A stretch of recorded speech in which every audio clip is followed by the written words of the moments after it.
palabra es una lámpara a mis pies y una luz que alumbra mi ser. Tu palabra es una lámpara a mis pies y una luz que alumbra mi ser. Cuando tengo miedo, pienso que estoy perdida, aún allí tú estás, y nada temeré mientras tú estés aquí. Acompáñame hasta el final.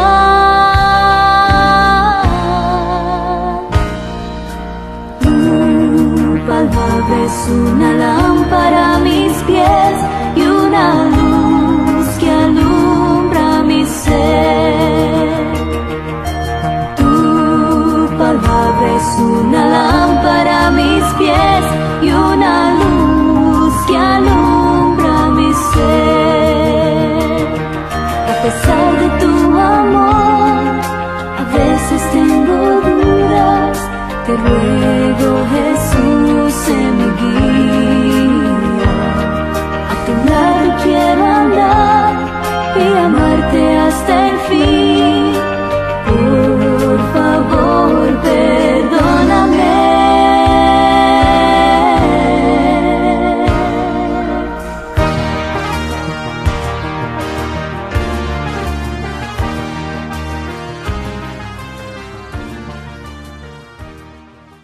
Que el Señor les bendiga. Un gusto de poder compartir en esta tarde con cada uno de ustedes, deseando que el Señor bendiga cada una de nuestras vidas.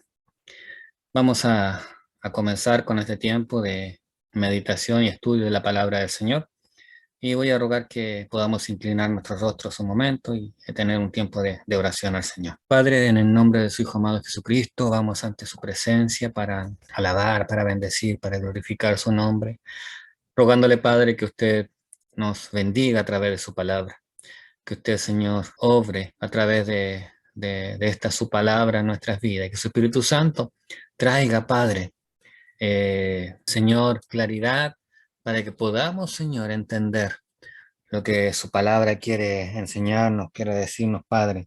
Le bendecimos, Señor, glorificamos su nombre, exaltamos en esta hora, Padre, y rogamos, Señor, que este tiempo sea un tiempo de mucha bendición y edificación para nuestras vidas. Gracias, bendito Señor, por su presencia, por su amor, por su bondad y por estar con nosotros siempre. Gracias, Padre, en el nombre de su Hijo amado Jesucristo. Amén. Bien, vamos a pasar al pasaje que vamos a estar meditando en este día. Así que vamos a ir a la palabra del Señor. El pasaje que vamos a estar revisando y meditando en este día se encuentra en Mateo capítulo 15, versículos 32 al 39, y Marcos capítulo 8, versículos 1 al 13. Y vamos a usar el pasaje de Marcos capítulo 8, versículos 1 al 13. Y la palabra del Señor dice así: en aquellos días, como había una gran multitud y no tenían qué comer, Jesús llamó a sus discípulos y les dijo: tengo compasión de la gente, porque ya hace 3 días que están conmigo y no tienen qué comer. Y si los enviare en ayuno a sus casas, se desmayarán en el camino, pues algunos de ellos han venido de lejos. Sus discípulos le respondieron: ¿de dónde podrá alguien saciar de pan a estos aquí en el desierto? Él les preguntó: ¿cuántos panes tenéis? Ellos dijeron: 7. Entonces mandó a la multitud que se recostase en tierra, y tomando los 7 panes, habiendo dado gracias, los partió y dio a sus discípulos para que los pusiesen delante. Y los pusieron delante de la multitud. Tenían también unos pocos pececillos, y los bendijo, y mandó que también los pusiesen delante. Y comieron y se saciaron, y recogieron de los pedazos que habían sobrado 7 canastas. Eran los que comieron como 4,000, y los despidió. Y luego, entrando en la barca con sus discípulos, vino a la región de Dalmanuta. Vinieron entonces los fariseos y comenzaron a discutir con él, pidiéndole señal del cielo para tentarle. Y gimiendo en su espíritu, dijo: ¿Por qué pide señal esta generación? De cierto os digo que no se dará señal a esta generación. Y dejándolos, volvió a entrar en la barca y se fue a la otra ribera. Este milagro es muy parecido al que ya estuvimos viendo hace unas semanas atrás, que se encuentra en capítulo 6 de Marcos, versículos 32 al 45. Es el milagro donde el Señor alimentó a 5.000 personas. Y por esta razón, algunas personas, estudiosos y críticos, han pretendido probar que se trata de un solo milagro y que se repite solamente por un descuido del evangelista. Pero el mismo Señor se refirió a ambos como dos ocasiones distintas. Esto lo encontramos en Marcos capítulo 8, versículo 19 al 20. Cuando partí los 5 panes entre 5.000, ¿cuántas cestas llenas de los pedazos recogiste? Dijo el Señor. Y ellos dijeron 12. Y cuando los 7 panes entre 4.000, ¿cuántas canastas llenas de los pedazos recogiste? Y ellos dijeron 7. Entonces, ahí nos deja en claro de que no son un solo milagro, sino que son dos milagros, dos eventos diferentes. Palabra del Señor Jesús. Por lo tanto, al comenzar este estudio, debemos tratar de no mezclar estos dos milagros como uno solo, sino debemos tomarlos como dos acontecimientos separados uno del otro, y que cada acontecimiento, cada evento tiene un propósito, una razón, tiene un motivo por el cual ocurrió. Siempre que nosotros nos acercamos al estudio de la palabra, debemos hacerlo con la convicción de que cada porción de la palabra del Señor ha sido inspirada por el Espíritu Santo y que es palabra de Dios, palabra divina, y que por ende tiene algo importante que enseñarnos a cada uno de nosotros. Nunca debemos cuestionar lo que se encuentra en la Biblia, sino que debemos tomarlo como la palabra de Dios, y que cada porción de la palabra del Señor tiene un propósito, un mensaje, una razón por la cual el Señor la puso ahí. Por otro lado, un estudio dedicado y atento de ambos incidentes nos muestra las diferencias que hay entre uno y otro, para dejarlo más claro.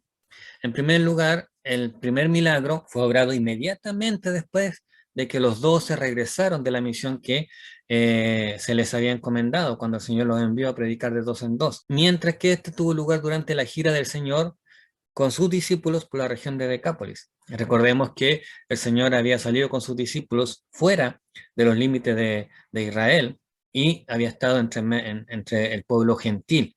Y este milagro acontece en ese tiempo, que es totalmente diferente a el otro milagro donde el Señor Jesús estaba esperando a sus discípulos, y cuando ellos regresan, ahí se apartan al monte y ahí se lleva a cabo este milagro de los 5.000, de las 5.000 personas. En la primera ocasión, cuando el Señor alimentó a 5.000 personas,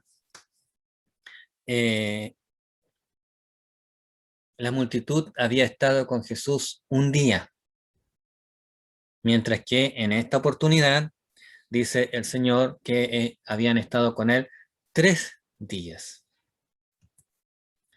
Las personas que comieron también fue una cantidad diferente.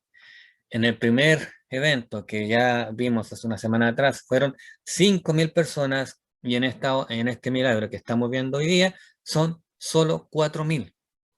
Aunque igual son muchas personas, pero hay una diferencia en número. La provisión que se tenía a mano también era diferente. En la primera ocasión habían 5 panes y 2 peces, mientras aquí dice el texto que hay 7 panes y unos pocos pececillos. Entonces, eso también nos habla de que hay que son 2 eventos, porque tienen diferentes cosas que lo hacen precisamente marcar esa diferencia uno de otro. La cantidad que sobró también fue distinta. En el primer milagro recogieron 12 cestas de mimbre, y en este 7 grandes cestas.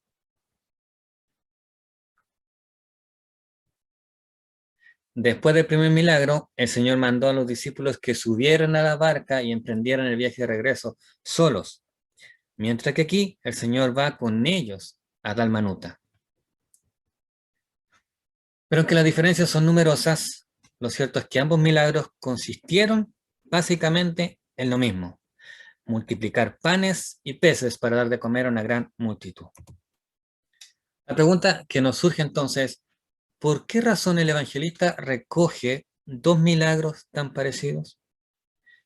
Si el propósito fuese mostrar que Dios tiene el poder de multiplicar los panes y los peces, ¿por qué Marcos iba a mencionar ambos milagros? Si con uno bastaba, ya que lo había hecho en otras oportunidades. Entonces, ¿por qué él registra estos dos milagros? Las razones pueden ser muchas, pueden ser variadas, pero hay algunas razones que vamos a mencionar. Era una nueva evidencia para aquellos críticos que se empeñaban en cerrar sus ojos y no querían reconocer a Jesús como el Mesías, como el Dios, como el mensaje enviado de Dios. Esto mostraba nuevamente que él era el Mesías, era un milagro, pero también nos muestra que la provisión de Cristo es inagotable y siempre es suficiente para cubrir cualquier necesidad, que no solo era en una oportunidad que él podía proveer o suplir el hambre de una multitud, sino que eso lo podía él hacer cuantas veces él quisiera. Tenía el poder para hacerlo. Pero también la primera multiplicación tuvo lugar entre los judíos, mientras que esta segunda fue en la región de Decápolis, donde la población era mayoritariamente gentil.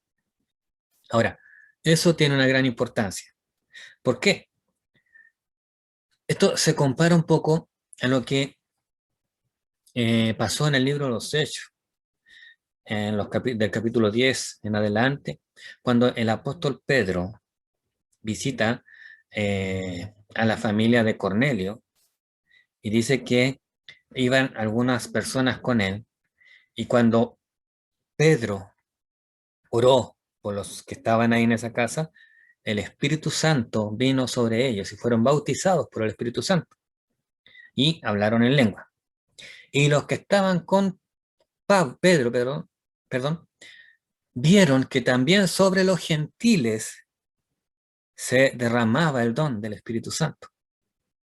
Entonces, esto en cierta manera cumple ese mismo propósito. Ya el Señor había hecho un milagro entre los judíos, alimentar a 5.000 personas con 5 panes y 2 peces, y ahora estando en medio de gentiles, pero que también estaban los discípulos y algunos judíos, vieron que aún también entre los gentiles el Señor hacía el mismo milagro, dando a entender con esto de que el Señor no hacía distinción. Si bien es cierto, marca una diferencia, y que ya lo hemos visto en los pasajes anteriores, en donde Él deja en claro que su propósito principal o primer propósito es la salvación de los judíos, pero que terminado su labor ahí, Él continúa su labor con los gentiles, también para que los gentiles alcancen salvación. No es que el Señor vino a buscar la salvación de los judíos y por el rechazo de los judíos se va a los gentiles. No, sino que desde el comienzo el Señor tenía como propósito en venir a vivir entre los judíos, a entregarle la salvación a los judíos, pero terminada esa labor, Él continuaba a través de la iglesia con los gentiles. Estaba dentro ya de su propósito. Entonces, al Marcos mostrar que ya entre los judíos había hecho un milagro y repetir o hacer un milagro similar, no igual, no idéntico, pero similar entre los gentiles, entrega ese mensaje de que el Señor vino por los judíos a buscar la salvación de los judíos, pero también esa gracia, esa misericordia alcanza a los gentiles. De hecho, podemos aprender que Cristo vino a satisfacer el hambre tanto de los judíos como de los gentiles. Y dada la reiterada falta de comprensión y la poca fe de los discípulos, esta repetición del milagro era como algo lógico para que ellos pudieran dar cuenta del poder del Señor Jesús, el propósito de su ministerio y también pudiesen entender la importancia del Señor como el Mesías, para que así ellos le llegaran a reconocer como el Cristo, el Hijo del Dios viviente. Dice el texto, en aquellos días, como había una gran multitud, y aunque esta expresión en aquellos días es un tanto imprecisa, ya que no nos define la fecha, pero nos deja en claro de que esto se lleva a cabo a continuación de los eventos antes mencionados. Entonces, que esto ocurre en medio de los gentiles, y estando él en ese recorrido que él hace, como ya dijimos anteriormente, un recorrido que tenía como propósito instruir, fortalecer esa comunión con los discípulos para prepararlos para lo que vendría después, para que ellos terminaran reconociendo quién era el Señor Jesús. Entonces, estando en medio de esta población de gentiles, acontece lo que ahora se va a mencionar. No, todo esto que menciona el evangelista, esta frase en aquellos días, nos sirve para identificar o para ubicarnos en el ambiente, en el contexto de los últimos acontecimientos. Y eso nos coloca en este territorio gentil, dentro de la región de Decápolis, como dice Marcos capítulo 7, versículo 31. Y nos da a entender que a pesar de los esfuerzos del Señor, para que la gente no divulgara sus milagros, como lo había ya dicho en la oportunidad anterior, y lo vimos la semana pasada también, cuando él le dice a este hombre, o sea, a la multitud, que no digan a nadie, pero era imposible detener que la multitud empezara a divulgar lo que el Señor Jesús había hecho. La fama del Señor nuevamente había crecido. Ya había crecido en Judá al comienzo, por eso él se va a, a la región de Nazaret, y al poco tiempo ahí en Galilea él crece su fama nuevamente, y ahora estando en Decápolis entre los gentiles, nuevamente su fama ha crecido a causa de que la gente empezó a divulgar lo que él había hecho.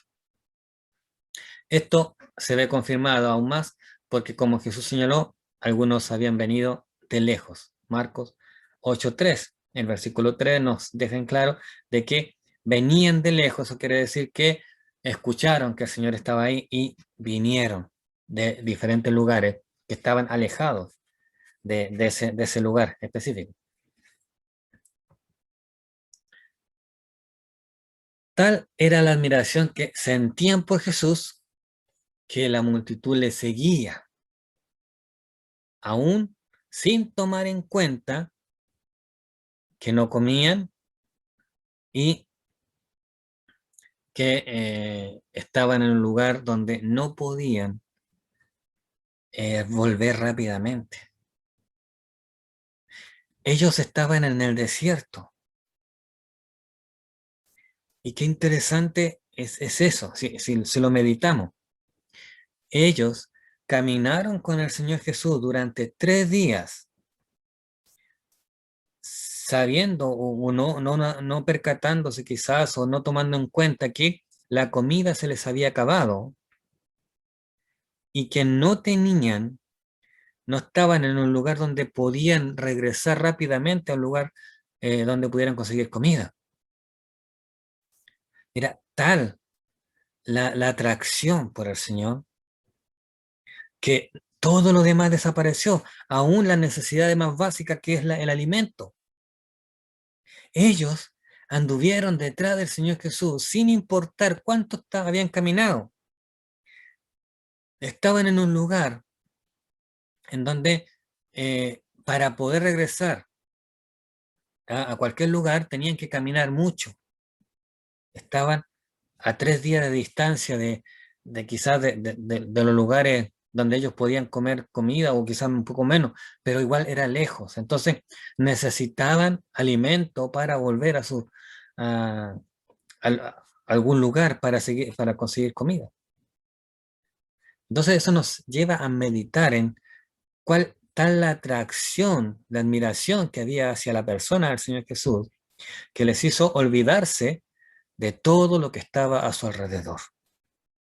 Y qué importante es que nosotros pudiésemos sentir esa atracción, esa necesidad de escuchar la voz del Señor Jesús, ese deseo de estar con el Señor Jesús, que nos llevara aún a olvidarnos de todas las demás cosas, de todas las demás necesidades. Tan magnética era su presencia, tan maravillosa sus palabras y sus obras, que los que le acompañaban sentían que era casi imposible dejarle. Qué importante, qué impresionante lo que estas personas experimentaron y cuán lejos podemos quizás estar nosotros de ello. Tengo compasión de la gente. Fue lo que el Señor Jesús le dijo a sus discípulos. Jesús se percata de la necesidad de la gente y él llama a sus discípulos y les menciona y les dice que él siente o tiene compasión de la gente. ¿Por qué? No, miremos que la gente no vino a él a pedirle alimento. No le dijeron, llevamos mucho tiempo contigo, te hemos escuchado, queremos seguir escuchándote, pero tenemos hambre. Los discípulos tampoco vinieron a Jesús y le dijeron, Señor, como ya lo habían hecho en la vez anterior, esta multitud tiene hambre, ordénales que regresen a su casa o dales de comer. No, fue el Señor Jesús quien le dice a sus discípulos, tengo compasión de la gente. O sea, me da pena ver a esta gente que tienen hambre, pero no tienen qué comer.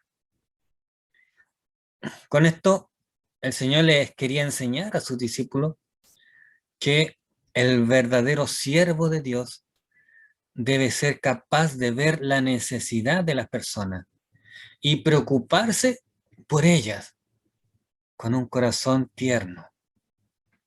Debe ser capaz de ver la necesidad y suplirla. Él, en esta porción, en esta frase o en este momento, Él nos enseña dos cosas que son importantes. Primero, Él, y eso ya lo enseñó Él abiertamente, Él lo dijo, que el Señor sabe de qué cosa tenemos necesidad aún antes que nosotros se la pidamos. Él sabía cuál era la necesidad de esa multitud.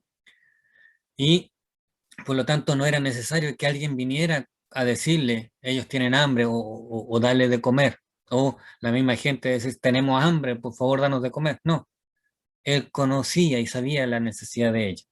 Y lo segundo que nos enseña a través de esto es que el siervo de Dios, el Hijo de Dios, debe no entregar lo que él cree que las personas necesitan, sino que debe suplir la necesidad. Por lo tanto, primero debe oír y escuchar, porque nosotros no tenemos discernimiento a menos que el Señor, de una manera excepcional, ponga ese discernimiento en nosotros y podamos entender lo que ellos necesitan. Pero lo primero que tenemos que hacer es escuchar la necesidad de las personas y después poder nosotros suplir esa necesidad.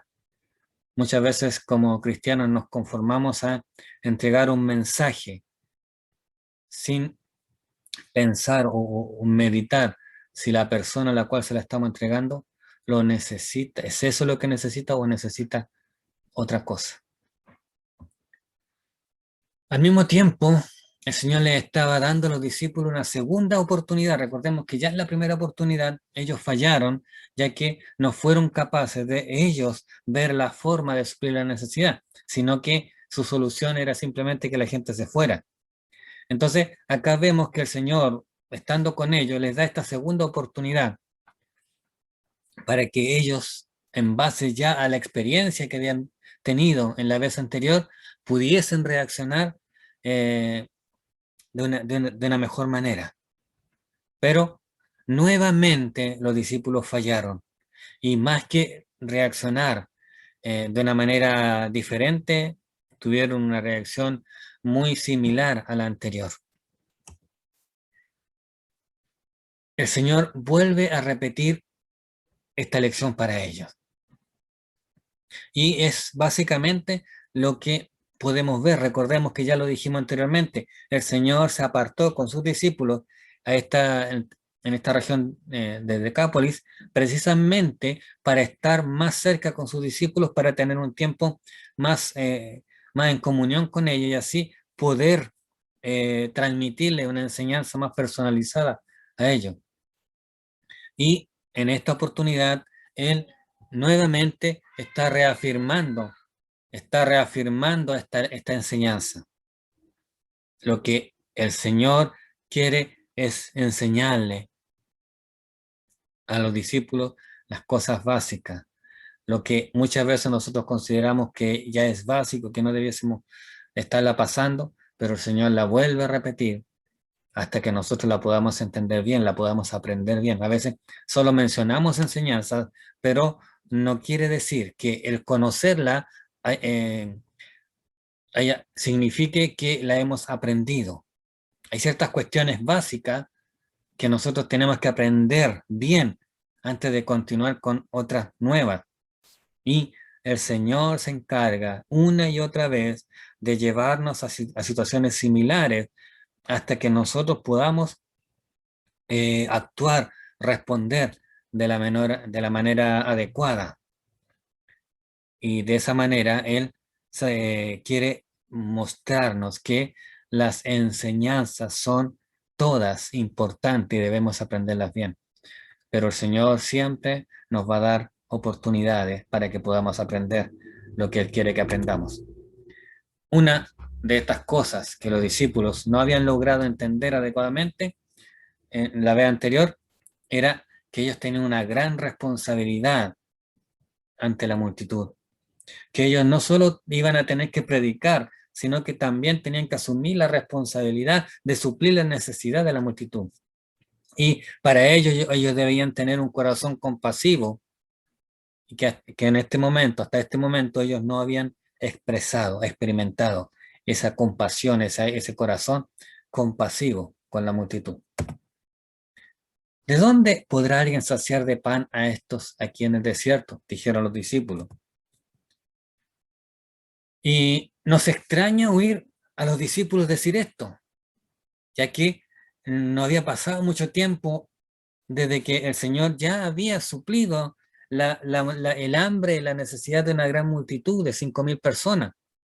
Y ellos lo habían visto, habían estado ahí, habían sido testigos presenciales del milagro que el Señor había obrado en esa multitud. Y las circunstancias eran similares, eran idénticas, no había mucha diferencia. Entonces ellos perfectamente podrían haber recordado lo que ya el Señor había hecho y esperar que el Señor hiciera lo mismo acá. Pero sin embargo, más en vez de hacer eso, lo que ellos hacen es lanzar una pregunta. ¿De dónde podrá alguien saciar de pan a estos aquí en el desierto?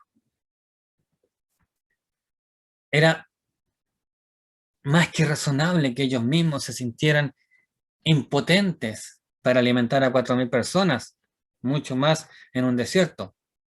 Pero ellos tendrían que haber tenido fe en el Señor Jesús y entender que el Señor Jesús, de la misma manera que había multiplicado los panes y los peces al otro lado del mar de Galilea, lo podía hacer en este lugar. Ellos tendrían que haber puesto su fe y su confianza en el Señor, pero sin embargo, no lo hicieron. Algunas veces estos discípulos parecen torpes o incrédulos, pero a veces cuando nosotros analizamos nuestras vidas, nos damos cuenta de que las actitudes de estos discípulos se expresan y se reflejan muchas veces en las actitudes de cada uno de nosotros. Las actitudes, las respuestas de estos discípulos representan las tendencias de muchos creyentes en todos los tiempos, ya que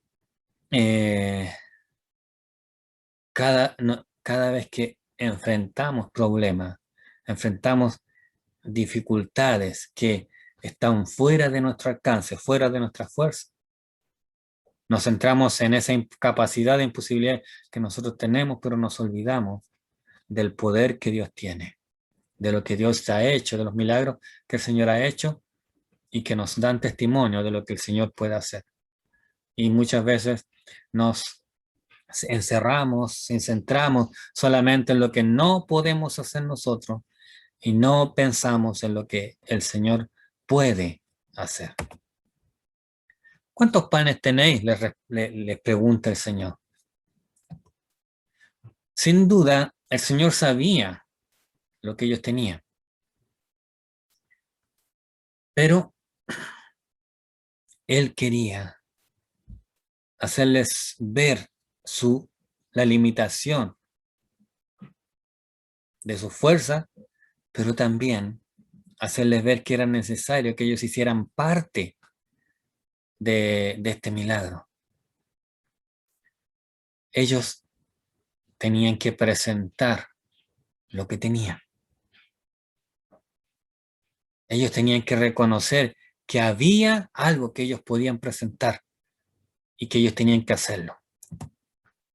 Por un lado, el Señor les estaba diciendo que no debían pasarle a otro la responsabilidad de ayudar. ¿Cuántos panes tenéis? No dice cuántos panes hay. O ¿hay panes? No. El Señor les hace ver que ellos habían panes que ellos tenían. Entonces les lleva a entender que es su responsabilidad ser parte de esta alimentación a esta multitud. Y por otro lado, el Señor les está enseñando que no debían esperar a tener todo lo necesario para comenzar a ayudar, sino que ellos debían empezar por entregar lo que tuvieran y que pudiesen ver lo que el Señor podía hacer con eso que ellos entregaran. A veces nos limitamos y centramos en que nosotros no tenemos capacidades, no somos capaces, no tenemos nada que entregarle al Señor. Y nos negamos a obrar, a trabajar en la obra del Señor solo por el hecho de que nosotros consideramos que no tenemos nada. Pero el Señor nos dice que debemos entregar eso poco que tengamos. Disponer nuestra vida, nuestro cuerpo, nuestra mente, nuestro ser en sus manos. Y podremos ver lo que Él es capaz de hacer con lo que nosotros le entregamos. No estamos hablando de dinero, no estamos hablando de cosas materiales, estamos hablando de nuestra disposición. Yo puedo decir, Señor, yo no considero que tenga algo que pueda servirte, pero si tú ves algo en mí, tómalo. Dispongo mi vida para servirte. Es esa disposición la que el Señor está esperando. Esperaba de los discípulos y está esperando de cada uno de nosotros. En muchas ocasiones nosotros también nos comportamos como estos discípulos. Esperamos que todas las circunstancias, todas las cosas sean ideales antes de pensar en ayudar, en hacer algo, en trabajar en la obra del Señor, en llevar a cabo una tarea. Muchas veces pensamos que si no tenemos el dinero, los bienes, las herramientas, los medios, no podremos ayudar. Pero el Señor no nos está pidiendo que nosotros tengamos cosas, simplemente Él está pidiendo que tengamos la disposición a servir, a ser usados por Él, conforme a su voluntad, para cumplir su propósito. Debemos notar que, aunque el Señor podía dar de comer a la multitud por sí mismo, no obstante buscó la colaboración de los discípulos. ¿Cierto? Él podía haber provisto el alimento para toda esa multitud sin necesidad de que alguien le trajera algo o alguien aportara algo. No dependía de lo que los discípulos aportaran la alimentación de las personas. Él, por decisión, le extiende la gracia, la misericordia a los discípulos para que ellos sean parte de este milagro. Como lo hace con cada uno de nosotros, no necesita que nosotros trabajemos en su obra. No necesita que nosotros prediquemos, no necesita que nosotros demos testimonio. Él podría suplir la necesidad de la humanidad solo, no necesita de nadie más, se basta solo. Pero sin embargo, Él extiende su gracia y su misericordia hacia nuestras vidas al hacernos parte de su obra, al hacernos parte de la predicación de su evangelio. Aprendamos entonces de esto, que cuando nosotros queramos que Dios actúe, no debemos esperar a que Él lo haga todo, porque Él quiere, no necesita, quiere que nosotros participemos de la obra que Él realiza. Y tal vez debamos ser los que demos el primer paso. Debamos ser los que pongamos, por así decirlo, la primera piedra. Y el Señor respaldará esa obra, eso con su poder. Por supuesto, nosotros debemos reconocer nuestras limitaciones. Nosotros quizás solo podremos traer pan. Y solo la obra de Él, el poder de Él, multiplicará eso que nosotros traigamos, que pongamos delante de Él. Pero nosotros solo podremos llenar las tinajas de agua, pero Él es quien debe convertirlas en vino. Como lo vimos en Juan capítulo 2, versículos 7 al 9. El poder lo tiene Él. Y la obra mayor siempre la va a hacer Él. Algunos preguntan, ¿qué puedo hacer yo si estoy en una iglesia apática donde nadie tiene interés por la vida espiritual? Y a veces nos escudamos en eso. Nadie más lo hace, nadie más trabaja, nadie más. Pero la respuesta es muy sencilla. El Señor está tratando conmigo, con usted. No está diciéndole que usted espere que los demás hagan las cosas para que usted unirse. Si el Señor le pone a usted en su corazón que debe disponerse a trabajar y lo que está pidiendo es que usted se disponga a trabajar, es usted el que tiene que reaccionar, soy yo, no los demás. El Señor tratará con cada uno como Él quiera. Y comieron y se saciaron, dice el pasaje. En las manos de aquel que tiene todo poder, del Señor Jesús, 7 panes y estos pocos peces que no se dice cuántos eran, pero que eran suficientes para satisfacer a 4,000 hombres, porque el Señor puso su mano obrando en ello. El Señor lo multiplicó, el Señor alimentó a través, usando esos 7 panes y esos muy pocos peces. Y algo similar ocurrirá si nosotros ponemos nuestras vidas en sus manos para que Él actúe, obre, cumpla su voluntad a través de nuestras vidas, usándonos como instrumento en sus manos. Pero nunca debemos perder de vista un detalle que es muy importante, algo que es fundamental en este milagro. Como ya hemos dicho, Jesús estaba en territorio gentil y acababa de saciar de pan a una enorme multitud de ellos. No estaba entre los judíos, estaba entre los gentiles.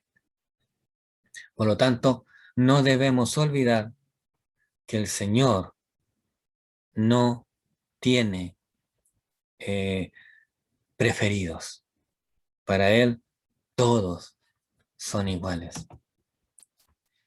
Esto implicaba que las migajas que caían de la mesa de los judíos para los gentiles, como ya lo habíamos visto en el caso de esta mujer sirofenicia que clamó por su hija,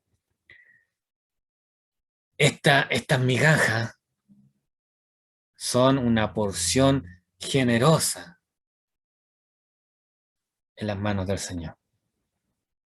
Estas migajas son más de lo que la multitud de gentiles necesitaba.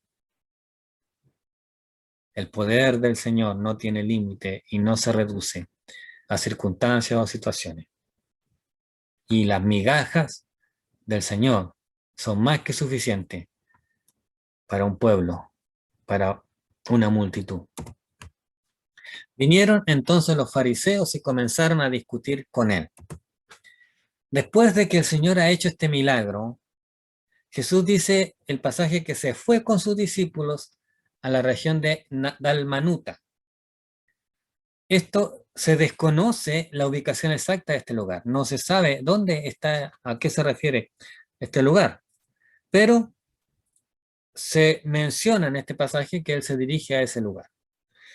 Rápidamente aparecen los fariseos, que ya en otras oportunidades habían confrontado, tratado de hacer caer al Señor Jesús, hacerle cometer algún error para después condenarlo ante el pueblo.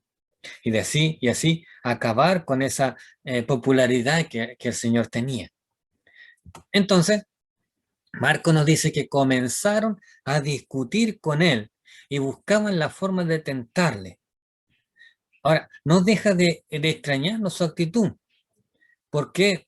Porque ya lo habían hecho en otras oportunidades y habían sido derrotados, pero ellos no se cansan. Pero además nos extraña su actitud porque recién el Señor había hecho un milagro mostrando su poder. Entonces, ¿qué es lo que tendrían que haber hecho ellos? Nuevamente era reconocerle. Tendrían que haberlo reconocido. Nuevamente tenían la posibilidad de haber reconocido al Señor Jesús como el Mesías. Pero sin embargo, no lo hacen. Y más que eso, lo que ellos hacen es discutir con el Señor. Entonces la pregunta es, ¿qué había que discutir después de otra manifestación tan clara del poder y la misericordia de Jesús? ¿No debería más bien haberse rendido a sus pies en adoración? Es ilógico la reacción y la actitud de los fariseos. No se puede entender, no se comprende, pero eso fue lo que ellos hicieron. ¿Y qué es lo que le dijeron? ¿Qué es lo que pedían? Pidiendo que el Señor hiciera señal del cielo, pidiéndole al Señor que manifestara una señal del cielo. La rebeldía de estos judíos no estaba dispuesto a reconocer, ni aún después de haber visto este milagro, esta gran señal que el Señor había hecho, de reconocerle a Él como el Mesías, como el enviado de Dios. Pero está claro que ellos tenían un gran problema, porque tampoco ellos podían negar las grandes obras que el Señor había hecho. Así que lo único que ellos podían hacer era exigir señales a la medida de lo que esperaban. En cierta manera, querían mandar sobre el Señor para hacerle ver a Él o hacerlo hacer lo que ellos consideraban que era necesario para demostrar. Ya el Señor había demostrado con las muchas señales y milagros que Él había hecho que Él era el Mesías, pero sin embargo ellos insistían en que el Señor tenía que hacer señales según la la evaluación de ellos según lo que ellos consideraban que era importante. Tal vez alguna señal espectacular como la que hizo Moisés ante Faraón. No, convertir el agua en vino, el agua en sangre, o que su vara se convirtiera en serpiente, o alguna de las plagas. O como el gran trueno del cielo que vino como respuesta a la oración de Samuel y que dio al pueblo la victoria sobre los filisteos. O una obra grande como el fuego que Dios envió del cielo y que consumió el sacrificio del profeta Elías. Quizás ellos esperaban algo así, pero sin embargo, el Señor no estaba dispuesto a hacer lo que ellos le pidieran. Para ellos, la alimentación de los 5.000 no era un milagro lo suficientemente grande, y claro, tampoco lo eran todos los enfermos que había sanado, o los demonios que había expulsado, o los muertos que había resucitado. Entonces, en estas circunstancias, ellos tenían esta petición, que era una petición perversa. Y a través de esta petición, ellos manifestaban solamente su ceguera voluntaria y obstinada a creer o a aceptar al Señor Jesús como el Mesías. Con esto se cumplía lo que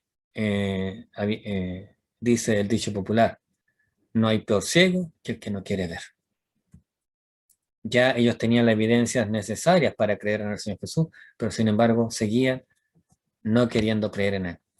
Su problema, como el problema de muchos de hoy en día, no es que no hayan evidencias de la existencia, la grandeza, el poder de Dios, sino el problema es su falta de fe.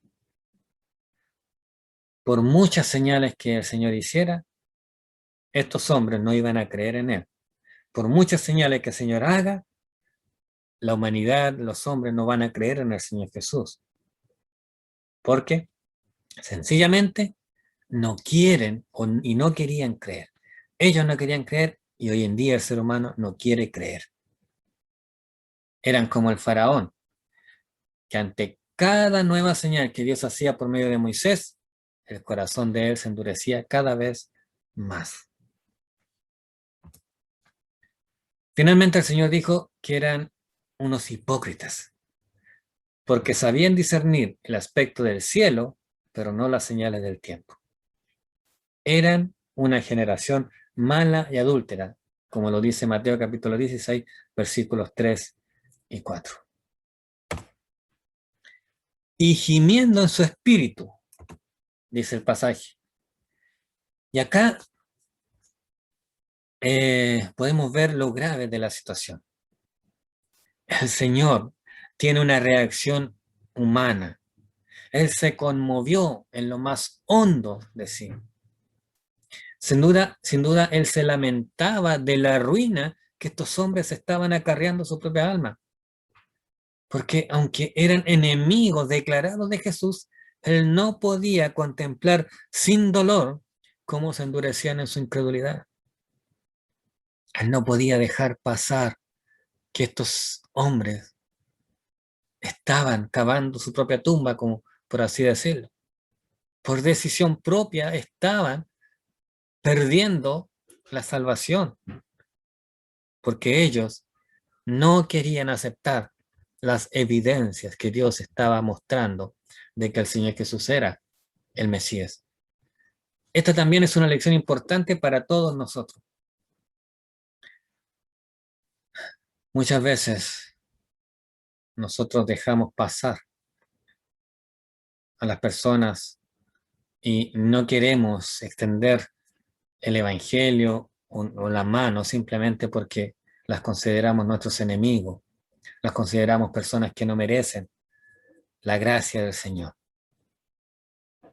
Que muchas veces nosotros no nos dolemos con la necesidad, con la situación, con la condición de las personas. Pero sin embargo el Señor, a pesar de que los fariseos eran sus enemigos, Él expresaba este dolor hacia estas almas, hacia estas personas que se estaban apartando de Dios. Veamos cómo expresaban este dolor algunos de los creyentes de la Biblia. David decía en el Salmo 119, 136, ríos de agua descendieron de mis ojos porque no guardaban tu ley. Ezequiel dice en Ezequiel 9:4, gimen y claman a causa de todas las abominaciones que se hacen en medio de ella. Lot, segunda de Pedro 2:8, este justo que moraba entre ellos, afligía cada día su alma justa, viendo y oyendo los hechos inicuos de ellos. Y el apóstol Pablo llegó a decir en Romanos 9:2 y 3, que tengo gran tristeza y continuo dolor en mi corazón, porque deseara yo mismo ser anatema, separado de Cristo, por amor a mis hermanos, los que son mis parientes, según la carne. Cada uno de estos hombres expresaba ese dolor, esa tristeza, a causa de la incredulidad, de la dureza y de la perdición de los hombres que estaban a su alrededor. Y el Señor gime al ver la condición de estos fariseos, demostrándonos así lo importante y lo necesario que es que nosotros podamos sentir tristeza, angustia por la condición de la humanidad, aun cuando sean nuestros enemigos. No se dará señal a esta generación, dijo el Señor.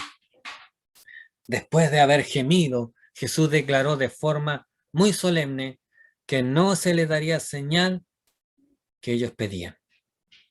Hasta ese momento, ellos habían interpretado las señales de Jesús como obras de Satanás, según lo que nos dice Marcos capítulo 3, versículo 22. Y no había ninguna garantía de que, sin importar lo que el Señor Jesús hiciera, ellos fueran a ver al Señor como el Mesías, lo fueran a reconocer como Mesías. Por lo tanto, sin importar las obras que el Señor hiciera, ellos no iban a cambiar su mirada, su visión acerca de él. Y aunque Marcos dice que no se le daría señal que ellos pedían, en el pasaje paralelo de Mateo vemos que Jesús añadió, pero señal no le será dada, sino la señal del profeta Jonás, Mateo 16:4. Y la señal del profeta Jonás es que Jonás estuvo en el vientre del pez 3 días y 3 noches. Y la señal sería la muerte en la crucifixión del Señor Jesús y su resurrección. Y esta señal apuntaba, tal como lo explicó él mismo, a su muerte y su resurrección, Mateo 12, 39 al 40. Cuando años más tarde el apóstol Pablo predicaba a los judíos, ellos seguían pidiendo señales para creer, en 1 Corintios capítulo 1, versículos 22 y 23. Pero nuevamente la única respuesta, la única señal que Pablo presentó fue la cruz y la resurrección de Cristo. Pero el tiempo de la gracia se terminará un día y los incrédulos experimentarán la consecuencia de su incredulidad. Entonces sí que verán la señal del cielo que ellos pedían, pero ya será demasiado tarde. Jesús lo dijo al sumo sacerdote cuando él era interrogado por este. Jesús estaba ahí, el sumo sacerdote le está interrogando y Jesús le dice, te conjuro por el Dios viviente que nos digas, decía el sumo sacerdote, si eres tú el Cristo, el Hijo de Dios. Jesús les dijo, tú lo has dicho, y además os digo que desde ahora veréis al Hijo del Hombre sentado a la diestra del poder de Dios y viniendo en las nubes del cielo. Mateo capítulo 26, versículos 63 al 64. Entonces el Señor está diciendo que la señal que ellos verán va a ser al Señor viniendo, pero ya será demasiado tarde. Desde ahora, le dijo el Señor, veréis al Hijo del Hombre sentado a la diestra del poder de Dios. O sea, en otras palabras, Jesús le dice, desde ahora la única manera en que me podáis ver, o la única manera en que veáis al Hijo del Hombre, será si tenéis la capacidad o tienen la posibilidad de poder verlo sentado a la diestra del Padre. Pero parte de esa forma de verle será también cuando Él venga en las nubes del cielo. Entonces, cuando ellos vean al Señor viniendo en las nubes, entenderán y creerán que Él es el Mesías, pero ya será demasiado tarde para ellos. La Biblia nos enseña que habrá una señal, y esa señal será una extraordinaria señal en los cielos. Y eso será el regreso de Jesús a la tierra en gloria y majestad. Pero para los que no hayan creído, cuando esto acontezca, en ese momento se estará sellando su condenación eterna.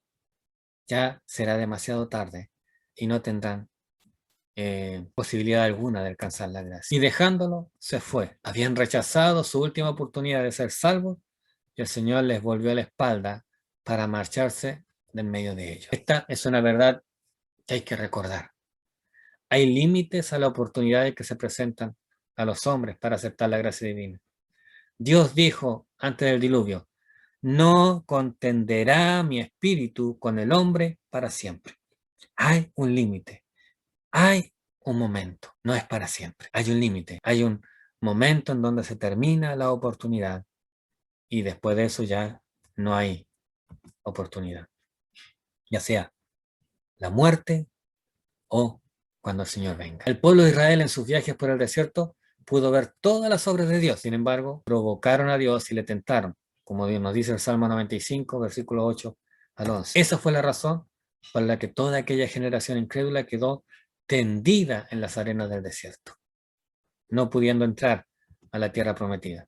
Por eso la Biblia nos exhorta continuamente, si oyeres hoy su voz, no endurezcáis vuestros corazones, como nos dice Hebreos capítulo 4, versículo 7. Algunas preguntas que quiero dejar con ustedes. Número 1, ¿cuáles son las razones por las que cree que el Señor hizo 2 milagros tan parecidos? Explique su respuesta. ¿Qué cosas piensa que los discípulos no habían entendido en el primer milagro de la multiplicación de los panes? Razone su respuesta. ¿Por qué preguntó Jesús a sus discípulos, ¿cuántos panes tenéis? ¿Le parece razonable la actitud de los judíos que vinieron para discutir con Jesús? Explique la gravedad de la actitud. Aunque Jesús se negó a darles una señal a medida, tal como ellos pedían, sin embargo, hemos considerado en la lección que todavía les daría 2 señales más. Que el Señor les bendiga. Muchas gracias por su atención. Que el Señor siga bendiciendo nuestras vidas cada día. Que el Señor nos siga ayudando para poder meditar siempre en su palabra y que Él sea siempre el centro de nuestras vidas. Y que Él nos ayude para llevar adelante la obra que Él nos ha encomendado, para cumplir el propósito que Él tiene para nuestras vidas. Si Dios así lo permite, nos estaremos viendo la próxima semana. Mientras tanto, que el Señor les bendiga. A tu lado